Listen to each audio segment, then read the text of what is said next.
안녕하세요. 저는 S전자에 다니고 있는 평범한 직장인 여자입니다. 라디오 들을 때마다 세상에 참 기막힌 일이 많구나 싶어 놀라곤 했었는데 그런 일이 저한테도 일어났습니다.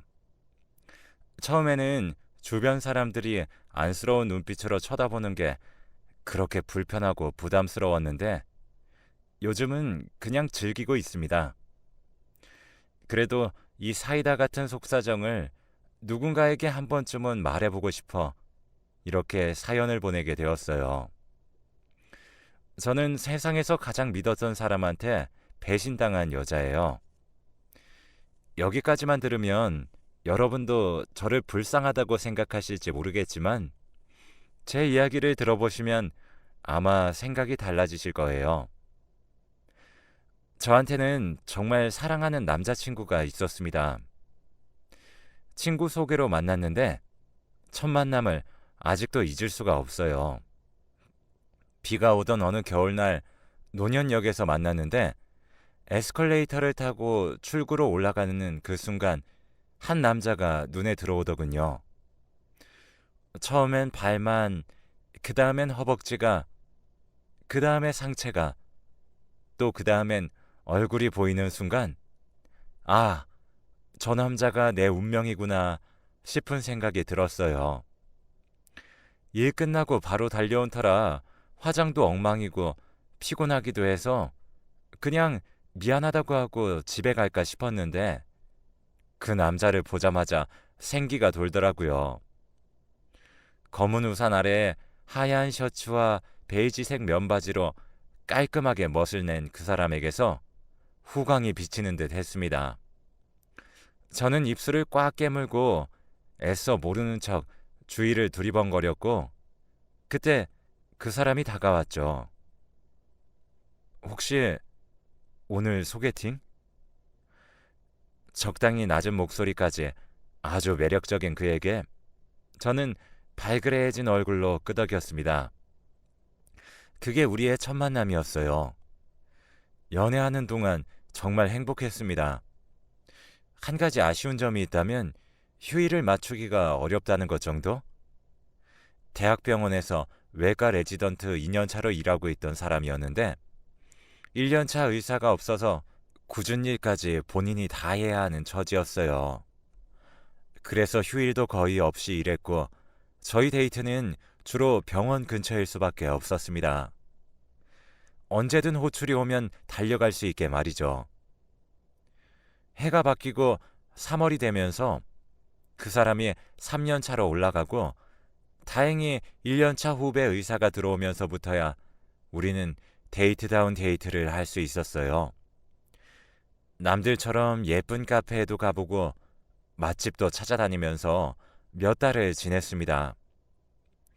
남자친구는 항상 병원에만 있다 보니 차를 살 필요가 없어서 차가 없었어요. 그래서 데이트 끝엔 항상 제가 남자친구를 병원에 내려주곤 했습니다. 그때마다 그 사람은 다시 자기가 저를 데려다 주고 버스 타고 돌아오겠다며 저랑 실랑이를 하기도 했어요.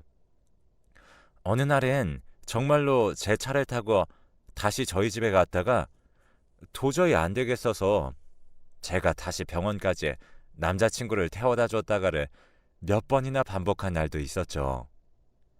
남들이 들으면 비웃겠지만 저희는 그렇게 하루하루가 행복했고 함께 있는 시간들이 너무 소중했습니다.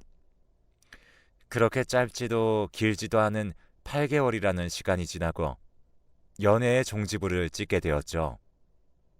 남자친구가 프로포즈를 했거든요. 교수님 논문 도와드려야 한다고 한 보름 정도를 얼굴도 못 보고 있던 때였는데 갑자기 전화를 했더라고요. 큰일 났어. 나 사고 친 것 같아. 교수님 논문 파일을 날려먹었어. 일단 숨어 있는데 어떻게 해야 될지 모르겠어. 혹시 잠깐 와줄 수 있어? 우리 맨날 만나던 거기로. 저는 정말 마음이 쿵 떨어지는 것 같았습니다. 그리고 불안함에 떨고 있을 그 사람이 너무 걱정돼서 한달음에 병원으로 달려갔고 저희가 항상 데이트하던 곳으로 달려갔습니다. 병원 내에 유일하게 사람들이 들락거리지 않는 곳이 하나 있었거든요. 신관이 지어지면서 버려진 구간의 구석진 당직실이었는데 그곳에서 떡볶이도 시켜 먹고 영화도 보면서 데이트를 즐기곤 했어요. 혼자 떨면서 그곳에 있을 남자친구를 생각하니 자꾸 눈물이 나서 운전하는 동안 어찌나 애를 먹었던지 그렇게 달려간 당직실에는 생각지도 못한 풍경이 펼쳐져 있었습니다. 제가 영화 보면서 지나가는 말처럼 했던 말이 있었거든요. 나는 화려한 프로포즈보다는 소소한 프로포즈가 더 좋더라. 그런 거 있잖아.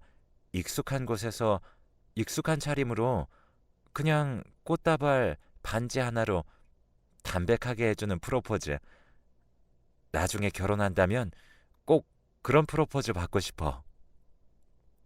그때 남자친구는 에이, 그래도 프로포즈라고 하면 트렁크에서 풍선 정도는 날려주고 현수막도 걸어둬야 되는 거 아니야?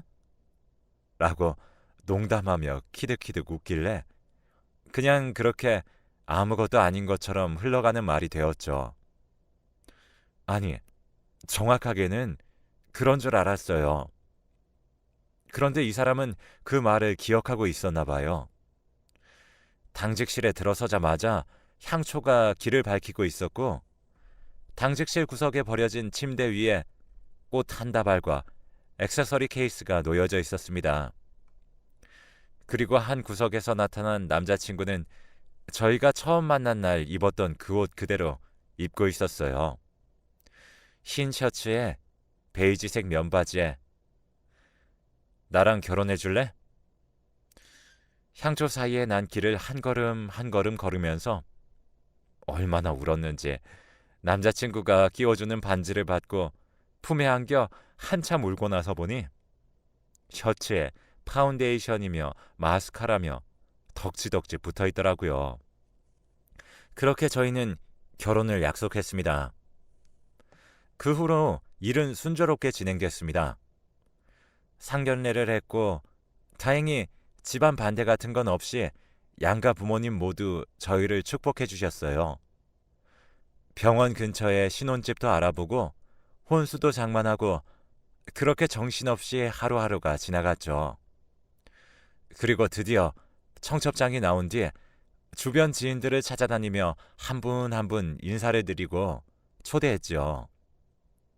남자친구가 바쁜 날이면 저 혼자 나가서 인사를 드리기도 하고 또 제가 갑자기 출장이 잡히는 날이면 남자친구가 혼자 나가 저 대신 인사드리며 청첩장을 나눠드리기도 했어요.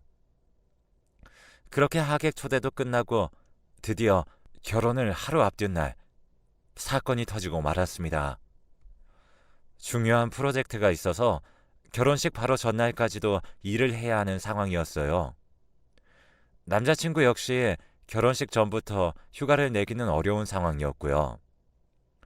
그래서 밤 늦게서야 전화를 해봤는데 안 받더군요.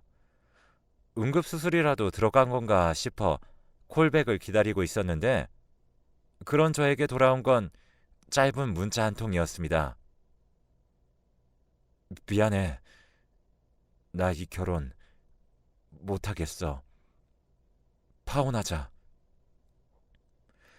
8개월의 시간이 무색할 정도로 짧은 문자였죠. 저는 깜짝 놀라서 계속 남자친구한테 연락을 했는데 받지를 않더군요.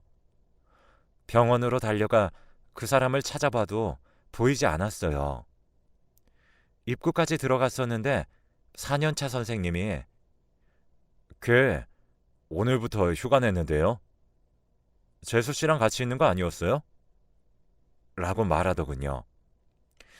저한텐 휴가 못 낸다고 결혼식 직전까지 일해야 된다고 했었는데 도저히 그 사람을 찾을 수도 없고 연락도 두절되어 해결할 수 있는 방법이 없었어요. 그래서 어쩔 수 없이 결국 부모님께 사실대로 말씀드렸습니다. 저희 집은 그야말로 난리가 났죠. 뭐? 갑자기 파혼 통보라니. 그게 무슨 소리야? 나도 모르겠어. 문자로 파혼 통보하고 그 뒤로 연락도 안 돼. 병원에도 가봤지만 오늘 휴가라고 하고. 일단 빨리 내일 오시기로 한 친척분들에게 어서 전화 돌려. 오시지 말라고. 아이고, 이게 무슨 난리라니. 아니, 어떻게 결혼 하루 전에 파혼 통보를 해? 이런 어이없는 일이 어디 있다니. 어머니는 그렇게 화를 참지 못하시다가 부랴부랴 친척들한테 전화 돌리기를 시작했어요. 한 통 한 통 전화를 거칠 때마다 얼마나 죄송하고 눈물이 나는지. 하지만 저도 마냥 울고만 있을 수 없었습니다. 저도 내일 오기로 한 직장 동료들, 친구들, 지인들 전부 연락을 해줘야 했거든요. 남들은 결혼 전날 밤에 떨려서 잠 한숨 못 잔다는데 저는 떨리기는커녕 저녁 내내 파혼했다는 연락을 하느라 진땀을 빼야만 했습니다. 그리고 저는 이 상황을 이렇게 만들어버린 장본인인 남자친구에게 도대체 왜 갑자기 이렇게까지 하는지 듣고 싶었고 밤 10시부터 그 사람 집 앞에 잠복했어요. 파혼을 할 때 하더라도 이유는 알아야겠더군요. 그렇게 몇 시간을 기다리니 남자친구의 모습이 보이기 시작했습니다. 하지만 혼자가 아니었어요. 어떤 여자와 다정하게 팔짱을 끼고 오더라고요. 참 그 모습을 보니 기가 막혔습니다. 일방적인 파혼 통보도 모자라 다른 여자와 저런 모습으로 있다는 게 믿기지가 않았어요. 저는 바로 차에서 내려 남자친구에게 다가갔습니다. 이야, 이 정신 나간 놈아. 지금 뭐 하는 거야? 네가 인간이야? 어? 일방적으로 파혼 통보해놓고 이제는 집으로 여자를 끌어들이려고 해? 짐승도 너 같은 행동은 안 할 거야. 아, 그래 좋아. 이왕 이렇게 된 거 이유라도 알아보자. 갑자기 나한테 이러는 이유가 뭔데? 이유라도 알아야 내가 덜 억울할 거 아니야. 말해봐. 어서 말해보라고. 저는 그 사람의 가슴을 팍팍 치며 울분을 토하며 얘기를 꺼냈어요. 그러자 어이없게도 남자친구는 옆에 있던 여자부터 자기 뒤로 숨기고는 제게 말을 시작하더군요. 미안해. 그냥 우리 이쯤에서 그만하자. 그만해? 그만하긴 뭘 그만해? 넌 결혼이 장난이니? 지금까지 나 갖고 놀았어? 그 여자는 뭔데? 니네 무슨 사이인데?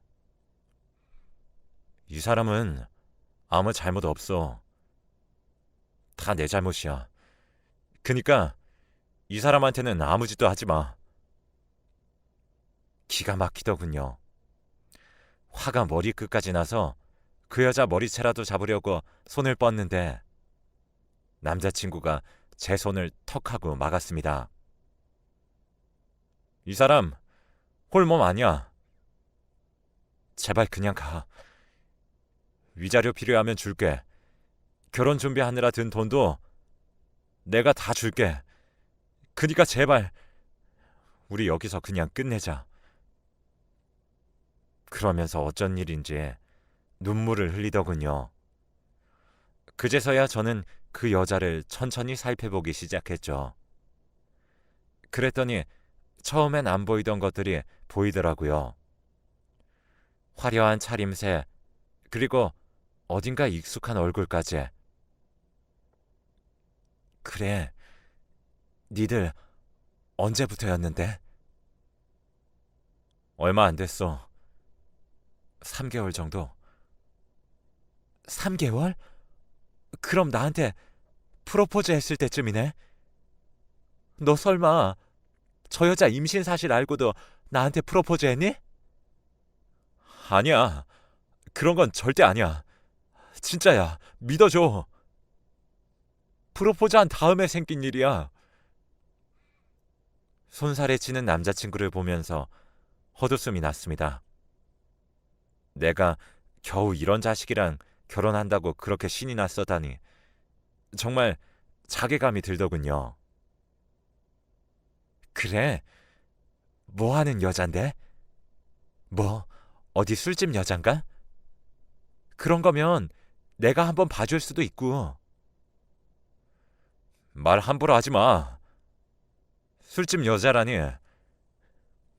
우리 병원 간호사야.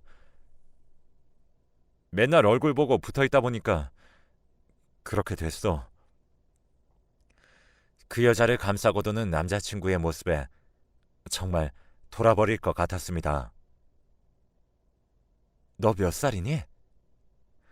저는 남자친구를 밀치고 그 여자에게 다가가 물었습니다. 여자는 곤란한 표정을 짓더군요.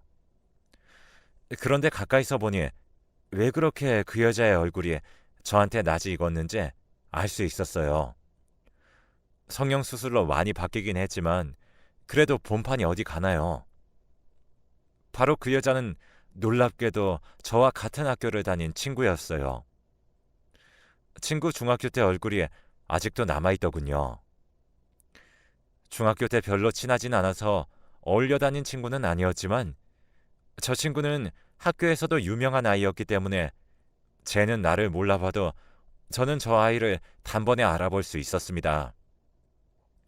어떻게 이렇게 기가 막힌 일이 일어날 수 있는지 상간녀가 내 친구였다니 제 가슴이 갈기갈기 찢어질 것처럼 너무 아파왔습니다. 야, 김정희, 너 간호사 됐니? 나이 먹고 신분 세탁했나봐.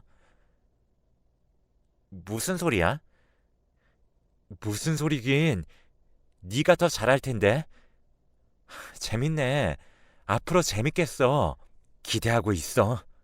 둘 다 마음의 준비 단단히 하고 내가 아주 재미있는 선물을 보내줄게. 그 말 한마디 남기고 남자친구 싸대기를 후려친 뒤 저는 집으로 돌아왔습니다. 더 이상 눈물조차 나지 않더군요. 그 사실을 눈치채자마자 한 가지 생각이 퍼뜩 머릿속을 지나갔어요. 내 결혼을 망쳐버린 이 상간녀, 그리고 바람이나 피운 남자친구 놈, 둘 다 지옥으로 떨어뜨릴 수 있는 방법이 생각이 났거든요. 아니, 오히려 속으로 쾌재를 불렀어요. 내 인생을 조상님이 도우시는구나 싶기까지 했죠. 저는 그 다음날부터 남자친구였던 그 남자에게 문자를 한 통씩 보내기 시작했어요. 상간녀의 정체에 대해 알려주고 싶었거든요. 제가 그 상간녀를 알아볼 수 있었던 건 도저히 잊을래야 잊을 수 없는 애였기 때문이었습니다. 저랑 친한 건 아니었지만 교내에서, 아니, 교내를 넘어 그 지역에서 유명한 애였어요. 친구들 돈 뺏는 건 예산일이고 간도 크게 선생님 지갑을 도둑질하다가 들켜서 선생님한테 맞기도 했죠. 또 꼭 지 같은 애들이랑 뭉쳐다니면서 약한 애들 악질적으로 괴롭히고 결국 그 일이 반복되면서 피해자 부모님한테 고소당해 소년원까지 다녀온 애였습니다. 선배들도 함부로 하지 못하는 정말 그야말로 무법자였어요. 집이 꽤 사는 애라 성형도 하고 아마 신분 세탁해서 간호사가 된 모양인데 제 결혼을 망쳐버린 이상 그냥 둘 순 없었죠. 그래서 하루에 한 통씩 그 상간녀에 대한 이야기를 남자친구에게 보냈어요. 네가 죽고 못 사는 그 여자 어떤 애였는지 알고 만나니? 약한 애들 괴롭히는 전형적인 양아치였어. 너 그런 애들이 정말 싫다며. 약한 사람 괴롭히는 사람들. 근데 어떻게 딱 그런 여자아이를 만났네? 문자를 보내고 얼마 지나지도 않아 답장이 오더군요. 모함하지 마. 그 애 정말 착하고 순수한 애야. 환자 아픔에 늘 공감하는 모습 보면서 존경스러울 정도였어. 우리 애 구질구질하게 이러지 말자. 기가 막혔지만 저는 개의치 않고 하루에 딱 한 통씩 문자를 보냈습니다. 왜냐고요? 물론 한꺼번에 알려줄 수도 있었죠. 같이 있던 그 자리에서 바로 알릴 수도 있었어요. 그치만 그러면 한 번에 받는 충격으로 끝이잖아요. 저는 매일매일 수많은 충격을 주고 싶었어요. 그래서 결국은 미쳐버리게. 오늘은 무슨 얘기를 해줄까? 아, 걔 소년원 들락거렸었는데 제목이 뭐였더라? 한 번은 우리 학교에 때려서 갔고 절도랑 상해죄로도 갔었지. 아마 그러고도 한두 번 더 갔던데 그때 내가 중학교 졸업하느라 잘 모르겠네. 어쨌든 참 대단한 애였어. 너도 조심해. 네 물건이라고 훔치지 말란 법 없잖아. 너라고 때리지 말라는 법 없고. 내 친구 중에 하나라는 애가 있었어. 걔가 심장병에 있어서 되게 약한 애였거든. 그래서 체육 시간에 같이 운동도 못하고 조금만 추우면 덜덜 떨어서 남자애들이 체육복 빌려주는 일도 많았어.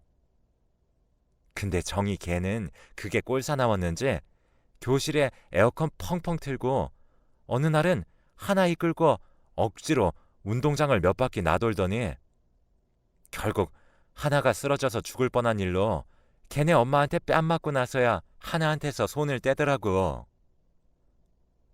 답장은 없었지만 메시지를 읽긴 하더군요. 웃음이 나서 참을 수가 없었습니다.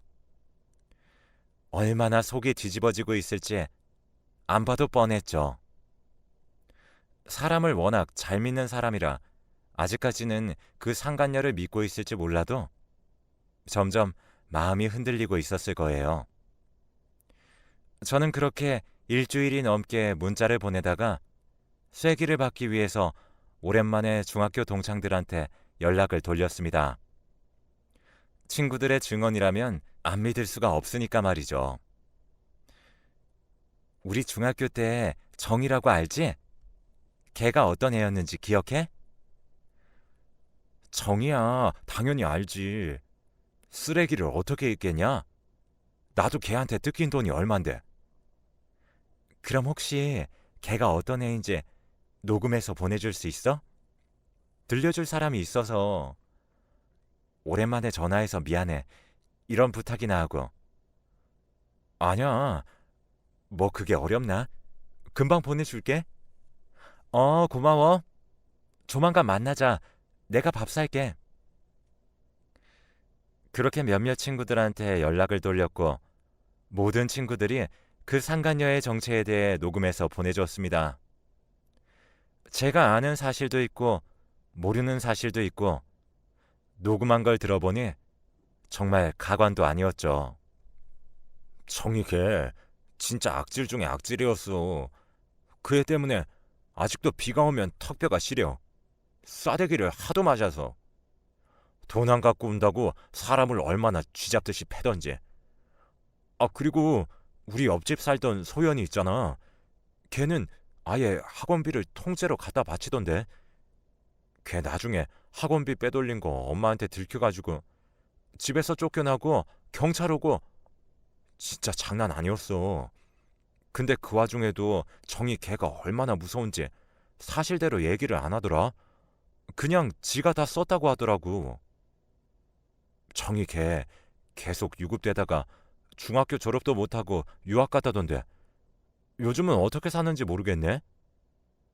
뭐 재벌은 걔 못 준다니 아직도 쓰레기 짓이나 하고 살지 않을까 싶긴 해. 걔 사고 친 것도 친 건데 대충 학교 졸업 못한 이유가 그거였어. 그때 옆 동네 고등학생 오빠랑 그렇고 그런 사이였는데 임신해가지고 학교에서 퇴학당할 것 같으니까 그냥 유학 간다고 도망갔다던데. 내 동생도 그 중학교 갔잖아. 그래서 잘 알고 있지. 그 개망나니 얘기를 이제 와서 왜 해달라는 건지 모르겠지만 뭐 내가 알고 있는 건 소년원 가서 더 나쁜 물 들어가지고 그 뒤로는 더하면 더했지 덜하지는 않았다더라. 남의 집 문 따고 들어가서 빈집털이 하다가 잡히기도 하고 술 취한 아저씨들 지갑 털다가 험한 꼴 볼 뻔도 했다고 하더라고. 아무튼 생각하기 싫은 애야 정말. 나 걔랑 1학년 때 좀 친했었는데 걔 애초에 하는 꼴 보고 바로 연 끊었잖아. 1학년 여름방학 때였나? 걔 따라서 워터파크를 갔는데 세상에 거기서 지갑이란 지갑은 다 훔치고 다니더라. 워낙 어리니까 보안 요원들도 의심 못하고 보내주긴 했는데 돈 생겼다고 좋아하는 걸 보면서 진짜 정이 뚝 떨어졌어. 근데 그 돈도 얼마 못 가서 떨어졌는지 나보고 같이 훔치러 가자길래 바로 절교했지 뭐.